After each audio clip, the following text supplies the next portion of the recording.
Welcome to the Banker Lamp. Please enjoy the video. You start by confirming Windows and GTA folder locations so you don't overwrite anything. Next, download the Directx 9.0c redistributable installer. This provides the missing DLL and runtime components the game expects. Once done, close the game and create a quick backup of the Grand Theft Auto San Andreas directory and your save files to prevent accidental loss. Make sure to run the installer as administrator so files can be registered system-wide, and the runtime installs cleanly. You run the Directx installer and follow the setup until it finishes, because this installs core runtime libraries needed by the game. If the game still complains, copy the specific D3DX9*.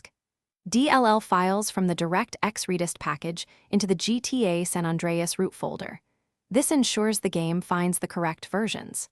Then, if Windows reports unregistered DLLs, register them manually with regsver32, but only for COM-style DLLs. Most runtime DLLs don't require registration. You now run the game. If issues remain, set the executable to compatibility mode for Windows XP or 7 and run as administrator, because older games often rely on legacy behaviors. Also update your GPU drivers. Newer drivers can still support DX9 but fix stability problems.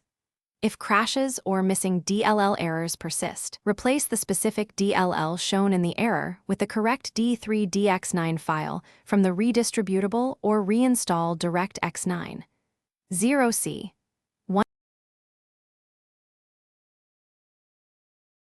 Thanks for watching. If this was helpful, leave a like and consider subscribing. See you next time.